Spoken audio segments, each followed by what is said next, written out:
کرتا تھا یا اللہ تبارک و تعالیٰ تو اس کو جنت عطا کر رہے ہیں کہ معاملے کی کوئی سمجھ نہیں آئی۔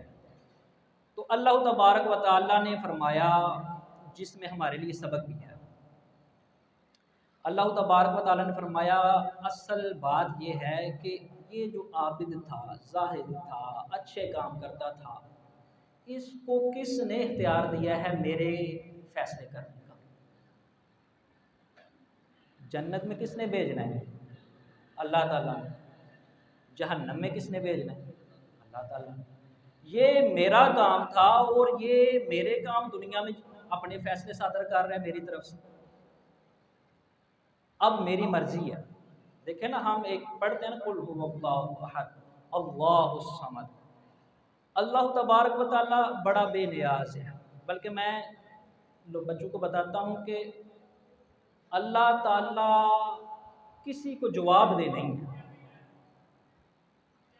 پنجابی دے وچ اسی کہیے تے اسی یہ نہیں کہہ سکتے کہ یا اللہ تبارک و تعالیٰ معاذ اللہ تو اے کام غلط کیتا یا اے فیصلہ غلط کیتا۔ یہ جو آپ کے سامنے ایک انسان بیٹھا ہوا ہے، یہ میں تھا ہی نہیں، کچھ بھی نہیں تھا۔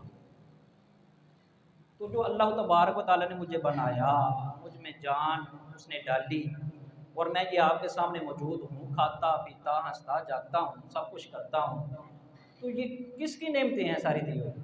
اللہ تعالیٰ کی۔ تو اللہ تبارک و تعالیٰ ہمارا خالق ہے، وہ ہمارا مالک ہے، وہ ہمارا رازق ہے، وہ ہم سے جواب لے سکتا ہے۔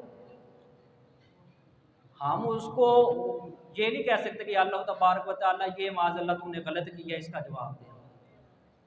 یہ ایک ہم پر اعتراض بھی ہے عیسائیوں کی طرف سے۔